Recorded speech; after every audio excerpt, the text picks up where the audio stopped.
So you just bought a new camera and you do not know how to use it. Shh, don't worry.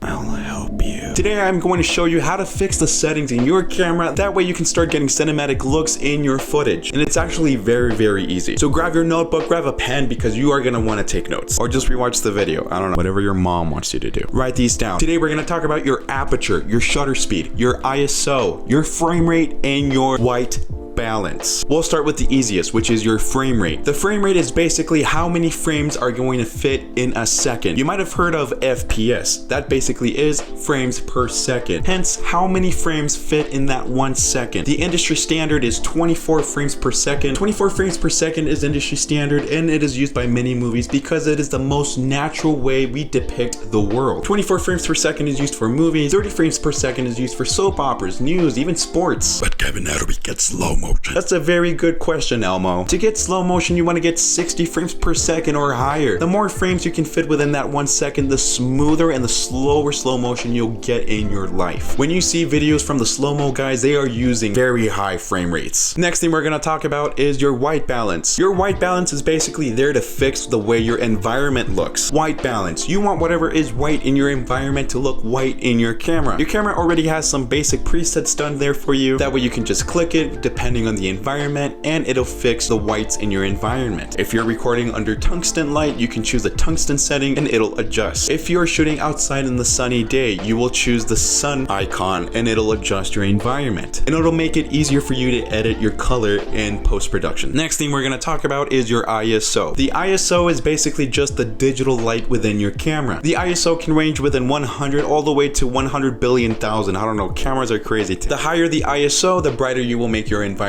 look. For example, if you're shooting in dark environments, you want to bump up that ISO to make it look brighter. If you're shooting outside in very, very bright environments, you want to bump down the ISO. That way it can make your environment look darker. Now, the ISO is something you should treat carefully and basically use as your last resort, because if you go way too high with your ISO, it'll create something called grain, and it's something that looks disgusting. It looks like static on a TV. To get rid of that grain, you want your ISO to be at its lowest point and just add more light to your environment. I would suggest keeping it from the 200 to the 400 range. Anything above 800 is already pushing it. Next, I want to talk about something that is arguably the hardest thing to understand, which is the shutter speed. I'm going to dumb it down for you, little stupid kid. I'm so sorry, that was so mean. It's in the name, shutter speed. It's how fast the shutter closes within your camera and how much exposure it is actually letting in within that time. That already sounds complicated, huh? No worries. Your shutter speed has a 1, a slash, and another number right next to that slash. It's basically how fast the shutter closes within your camera. The higher your shutter speed, the faster the shutter closes, leaving less time for the light to hit the sensor in your camera, making your footage look darker. The lower the shutter speed, the slower the shutter in your camera closes, leaving more time for light to hit the sensor in your camera, making your footage look brighter. Now, it also creates something called motion blur. Motion blur is basically how blurry your moving object looks like in your footage. The lower the shutter speed, the more blurry your object will look like. The higher the shutter speed, the more smooth and less blurry your moving object will look like in your footage. Low shutter speed can really help with dreamy scenes or a POV shot of somebody getting dizzy or wanting to faint. So to put it all together, shutter speed is how fast the shutter closes in your camera. The lower the shutter speed, the more light and the more blurry your footage will look like. And the higher the shutter speed, the less light and the smoother your footage will look like. You want your shutter speed to be double your frame rate. So for example, if you have 24 frames per second, you want your shutter speed to be 48, or with most cameras, 1/50th of a second. This will give you the most natural depiction of how our eyes see moving objects. All right, shutter speed is done. Aperture.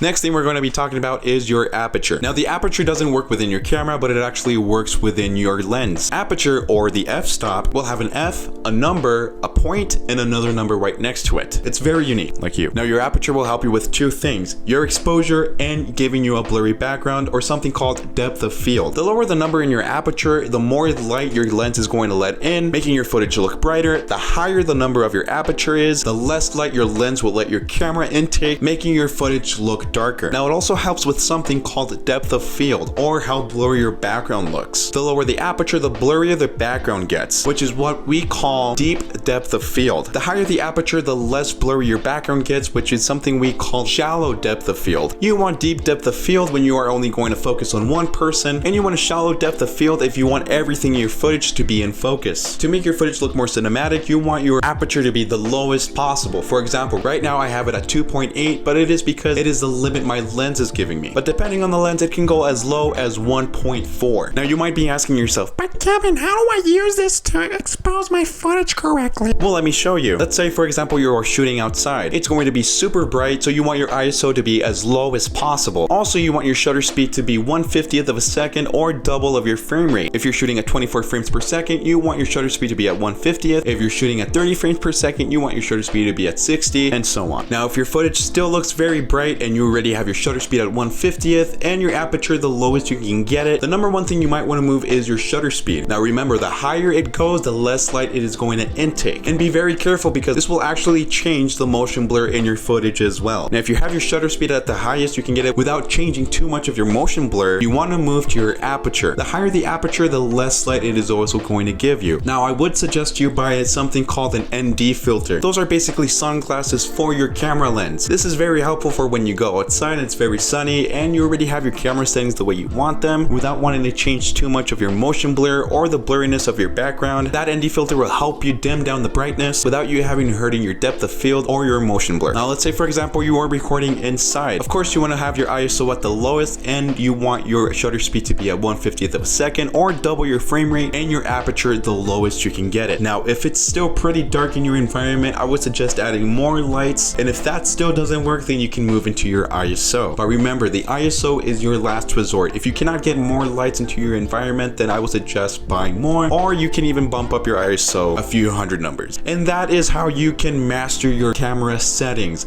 Now, everything I told you, you will not perfect the next morning. This actually took me months to learn and even a semester in college to kind of memorize it. The information I just gave you is for you to practice and to put it out in the real world. I just gave you the standard and the most basic information anybody could give you. And now, without further ado, go record your dogs. I don't know, your mom.